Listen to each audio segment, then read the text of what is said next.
இந்த வீடியோவில் என்ன பார்க்க போகிறோம் அப்படின்னா மேய்ச்சல் முறை ஆடு வளர்ப்பு முறையை பற்றி கொஞ்சம் நம்ம பேசுவோம். அது என்ன மேய்ச்சல் முறை ஆடு வளர்ப்பு முறை அப்படின்னா, இப்போ வந்துட்டு பார்த்தீங்கன்னா என்கிட்ட தங்குறதுக்கும் இடம் இருக்காது, அதே மாதிரி அதாவது ஆடுகளுக்கு தங்குறதுக்கும் இடம் இருக்காது, இன்வெஸ்ட் பண்ணுறதுக்கு காசு போட்டு வந்துட்டு நம்மளால் பரண்மையிலையும் வந்துட்டு பண்ண முடியாது. ஸோ வந்துட்டு மேய்ச்சல் முறையை மேய்ச்சல் முறையை வந்துட்டு நம்ம பண்ணும்போது பார்த்திங்க அப்படின்னா, நம்ம ஜஸ்ட்டு ஆடை மட்டும்தான் நம்ம வாங்குவோம். ஆடை வாங்கி அப்படியே இருக்கக்கூடிய இடங்களில் பக்கத்தில் இருக்கக்கூடிய சரௌண்டிங்கில் போயிட்டு கூட்டிகிட்டு போயிட்டு மேய்ச்சிட்டு கொண்டு வந்து அப்படியே ஒரு இடத்துல வந்துட்டு சுற்றி அடைச்சிருவோம். இது வந்துட்டு மேய்ச்சல் முறை அடைப்பு முறை மேய்ச்சல் முறைங்கிறது இதுதான் ஷார்ட்டாக சொல்லணும். அப்படின்னா இதில் என்னென்ன பிரச்சனை வரும் அப்படின்னு கேட்டிங்க அப்படின்னா, இப்போ நீங்கள் மேய்ச்சல் முறையில் பண்ணும்போது பார்த்தீங்கன்னா உங்களுக்கு நிறைய இடங்களை வந்துட்டு உங்களுக்கு கிடைக்காது. ஓகேங்களா? இப்போ நீங்கள் பக்கத்தில் ஓட்டு போகிறீங்க அப்படின்னா நிறைய கழனிக்காரங்க வந்துட்டு நிறைய பேர் வந்துட்டு திட்டுவாங்க, உங்களுக்கு போதுமான இடம் இருக்காது. அப்படியே இடம் இருந்தாலும் வந்துட்டு பார்த்திங்க அப்படின்னா நீங்கள் ரொம்ப லாங்காக கூட்டு போகிற மாதிரி இருக்கும், ரொம்ப லாங்காக ஓட்டிகிட்டு போயிட்டு மேய்ச்சிட்டு ஓட்டிகிட்டு போயிட்டு வர மாதிரி இருக்கும்.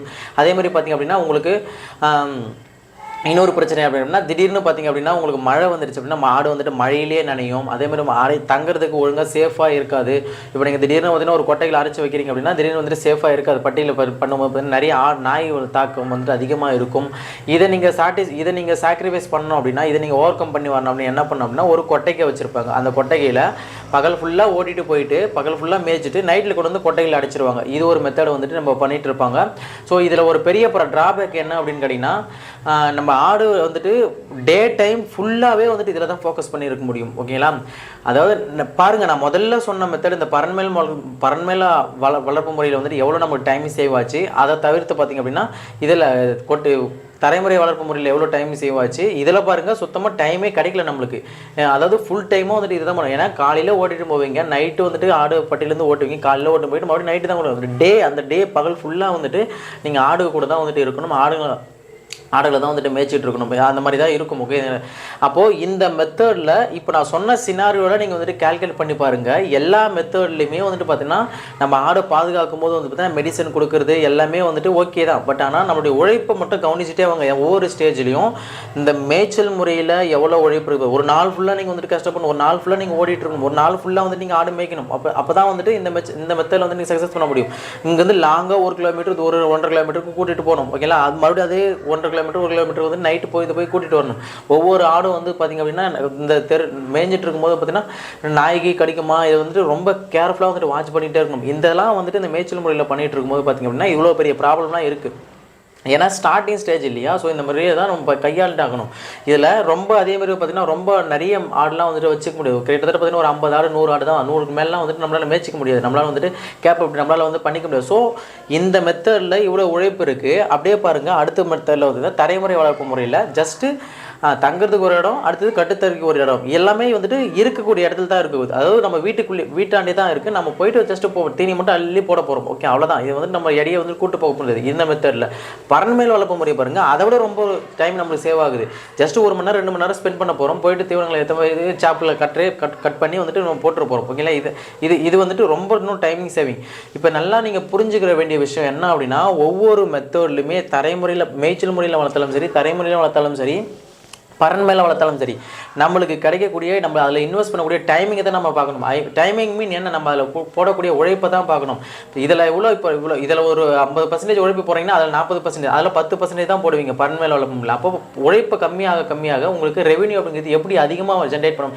எல்லா முறையிலுமே சேம் உங்களுக்கு லாபம் தான் வந்துட்டு கிடைக்கும். ஆனால் வந்துட்டு எப்படி நீங்கள் லாபத்தை அதிகப்படுத்த முடியும் அப்படின்னா, நீங்கள் கொடுக்கக்கூடிய உழைப்பு கம்மிப்படுத்திட்டீங்கன்னா உங்களுக்கு வந்துட்டு அப்படின்னா டைமிங் உங்களுக்கு கிடைக்கும். டைமிங் கிடைக்கிறது மூலிமா வேற ஒரு பிஸ்னஸ் நீங்கள் கான்சன்ட்ரேட் பண்ண முடியும்.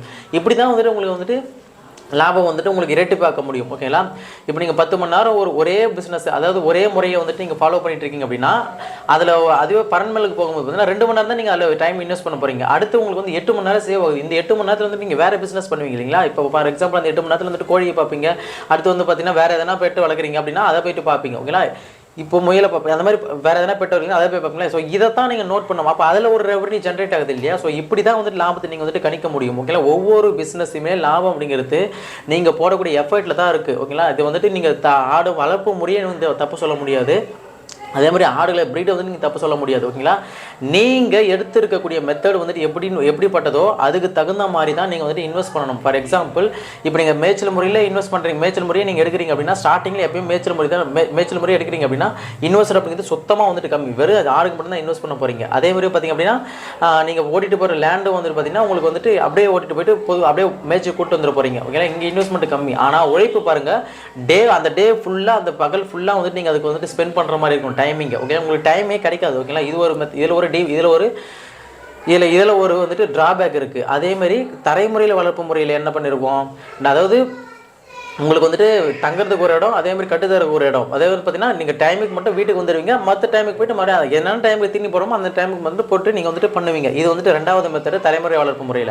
இங்கே வந்துட்டு டைமிங் உங்களுக்கு ஓரளவுக்கு சேவ் ஆகும். அதே மாதிரி பரண்மேல் வளர்ப்பு முறை பண்ண காலையில் போகிறீங்களா, அந்த 1 ஹவர் 2 ஹவர் ஸ்பெண்ட் பண்ணுறீங்க பார்த்தீங்கன்னா அவ்வளோதான், உங்களுக்கு அடுத்து அப்படியே நீங்கள் வந்துட்டு வரணும். ஸோ ஒவ்வொரு மெத்தடுக்குமே டைமிங் சேவ் ஆகுது பற்றி அந்த டைமிங்கை வச்சு நம்ம அடுத்த பிஸ்னஸில் அடுத்த வேலையில் வந்து நம்ம கான்சன்ட்ரேட் பண்ணுறது மூலியமாக தான் நம்மளுக்கு ரெவென்யூ அப்படிங்கிறது நம்ம லாபம் அப்படிங்கிறது அதிகமாகும். மற்றபடி நீங்கள் ஆடு வச்சிருக்கிற ஆடு எல்லாமே ஒரே லாபத்தை தான் கொண்டு வரும். இது வந்துட்டு நீங்கள் வளர்க்கக்கூடிய முறையை வந்துட்டு டிபெண்ட் பண்ணிலாம் இருக்காது. ஓகேங்களா, நீங்கள் கரெக்டாக வந்துட்டு மெயின்டைன் ஒவ்வொரு முறையும் எந்த முறையை சூஸ் பண்ணி அந்த முறையில் கரெக்டாக நீங்கள் ஆடு பார்த்தீங்க அப்படின்னா உங்களுக்கு லாபம் அப்படிங்கிறது கரெக்டாக தான் வரும். ஓகேங்களா, நீங்கள் என்னையை பொறுத்த வரைக்கும் கேட்டிங்க அப்படின்னா நீங்கள் எந்த மெத்தடை சூஸ் பண்ணாலுமே கூட நீங்கள் வேறு ஒரு பிஸ்னஸில் கான்சன்ட்ரேட் பண்ணுற மாதிரியான ஒரு சூழ்நிலையை நீங்கள் வந்துட்டு ஏற்படுத்திக்கோங்க. ஓகே, அவ்வளோதான் நான் சொல்ல முடியும். ஏன் அப்படின்னா எல்லாமே நம்ம உங்களுடைய டைமிங் எல்லாமே ஒரே பிஸ்னஸ்லேயே ஒரே இதில் வந்துட்டு போடுற மாதிரி வந்துட்டு நீங்கள் சூஸ் பண்ணாதீங்க. இப்போ 4 மணி நேரம் நீங்கள் ஆடு ஓட்டுற இந்த 4 மணி நேரம் கூட்டின்னு வந்து விட்டுறணும். ஓகேங்களா, அதுக்கப்புறம் 4 மணி நேரத்தை வந்து வேறு ஒரு பிஸ்னஸில் வந்து ஸ்பெண்ட் பண்ணுற மாதிரி இருக்கும். அந்த மாதிரி டைமிங் போட்டு ஷெட்யூல் போட்டு நீங்கள் பண்ணுறது மூலிமா மட்டும்தான் உங்களுக்கு வந்துட்டு லாபம் அப்படிங்கிறது உங்களுக்கு வரும். ஓகேங்களா, ஸோ என்ன கேட்டிங்க அப்படின்னா ஸ்டார்டிங்கில் நீங்கள் பண்ணுறீங்க அப்படின்னா ஓகே, ஆனால் ஃபுல் டைமாக எப்பயுமே ஒரு 10 வருஷமோ இல்லை 20 வருஷமோ ஒரு 4-5 வருஷம் கழிச்சு கூட நீங்கள் வந்துட்டு பார்த்தீங்க அப்படின்னா இதே முறையை நீங்கள் பின்பற்றியே இருந்தீங்கன்னா உங்களுக்கு நஷ்டம் வந்துட்டு வந்துடும், உங்களுக்கு சலிப்பு தெரியும். ஓகேங்களா, இப்படி பண்ணி தான் நிறைய பேர் பிஸ்னஸை விட்டு ஓடி போயிடுறாங்க. ஓகேங்களா, ஃபஸ்ட்டு ஸ்டார்டிங்கில் 1 வருஷம் 2 வருஷம் நீங்கள் ஆடு வளர்க்குறீங்களா, என்ன மெத்தட் வேணாலும் அடுத்து வந்துட்டு பரனுக்கு நீங்கள் வந்துட்டு போயிடணும். ஓகேங்களா, பரனுக்கு போயிட்டு அங்கேயும் வந்துட்டு ஓடிடக்கூடாது, அப்படியே நீங்கள் வந்துட்டு வைராக்கியமாக நின்று அடுத்தடுத்த கட்டத்துக்கு நீங்கள் போனால் மட்டும்தான் சக்ஸஸ் பண்ண முடியும். நீங்கள் நிறைய பேர் பண்ணுற பெரிய மிஸ்டேக் என்ன அப்படின்னா வராங்க மேய்ச்சல் முறையில் பண்ணுறாங்க, கஷ்டமாகுதுன்னு அடுத்த முறைக்கு போகிறாங்க, தலைமுறை வளர்ப்புக்கு, அங்கேயும் கஷ்டமாகுதுன்னு பரனுக்கு போகிறாங்க, அங்கேயும் கஷ்டமாக இருக்குதுன்னு பார்த்தீங்கன்னா அப்படியே 1 இயர் 2 இயரில் அப்படியே விட்டுட்டு அப்படியே ஓடி போயிடுறாங்க. ஓகேங்களா, இந்த தப்புலாம் நீங்கள் வந்துட்டு பண்ணக்கூடாது. ஸ்டார்டிங்கில் வாங்க, அனுபவத்தை வந்துட்டு கற்றுக்கோங்க, அதுக்கடுத்து பார்த்தீங்கன்னா பரனுக்கு போங்க, பரனில் வந்துட்டு கற்றுக்கிட்ட அனுபவத்தோட இன்னும் அதிகமாக கற்றுக்கிட்டு இன்னும் அதிகமாக அதாவது என்ன இன்புட் அதிகமாக கொடுக்கணும். ஓகேங்களா, இன்னும் ஸ்மார்ட்டாக ஒர்க் பண்ணி அதில் ரெவென்யூ ஜென்ரேட் பண்ணணும். ஸோ இந்த மாதிரி தான் நீங்கள் வந்து பண்ணணும். ஓகேங்களா, உங்களுக்கு நல்லா புரிஞ்சிருக்கும்னு நினைக்கிறேன். இந்த மெத்தடில் நீங்கள் நிறைய இந்த ஆடு வளர்ப்பு முறையில் இந்த 3 விதமான முறையை நான் சொல்லியிருப்பேன். தரைமுறை ஆடு வளர்ப்பு முறை, மேய்ச்சல் முறை ஆடு வளர்ப்பு முறை, பரன்மேல் ஆடு வளர்ப்பு முறை, இந்த 3 மெத்தட் வந்து நான் சொல்லியிருப்பேன். இந்த 3 மெத்தட்லையுமே லாபம் எதுன்னு கேட்டிங்க அப்படின்னா 3மே லாபம் தான். இதில் ஓகேங்களா, நீங்கள் என்ன பண்ணாலும் 3 மெத்தடுமே லாபம் தான். நம்ம என்ன பார்க்கணும், உழைப்பு எந்த மெத்தடில் அதிகமாக இருக்குங்கிறது தான் நம்ம வந்துட்டு இதில் பார்க்கணும். ஓகேங்களா, நம்மளோட உழைப்பு அதிகமாக கம்மியாகிக்கிட்டு டைமிங்கை சேவ் பண்ணிக்கிட்டு அதுலேருந்து வேற ஒரு பிஸ்னஸ் நம்ம பண்ண முடியும், பண்ணணும். ஓகேங்களா, அப்போ தான் வந்துட்டு நம்மளுக்கு ரெவென்யூ அப்படிங்கிறது எக்ஸ்ட்ரா வரும். ஓகேங்களா, அதேமாதிரி வந்து எந்த மெத்தடை சூஸ் பண்ணாலும் அதில் 1 இயர் 2 இயர் கம்பல்சரி இருக்கணும். ஓகேங்களா, அதுக்கப்புறம் தான் நீங்கள் அடுத்த மெத்தடுக்கு மூவ் ஆகணும், இல்லை அடுத்த பிஸ்னஸ்க்கு மூவ் ஆகணும்.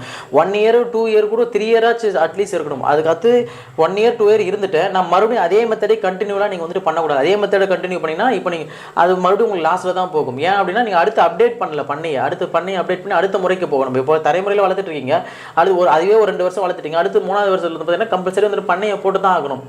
ஓகேங்களா, உங்களுக்கு இன்ட்ரெஸ்ட் இருக்கணும். அப்புறம் இன்ட்ரெஸ்ட் இருந்தால் நீங்கள் ஆட்டோமேட்டிக்காக பண்ணையை போட்டுருவீங்க. பண்ணையை போட்டுனா மட்டும்தான் உங்களுக்கு வேலை குறையும்.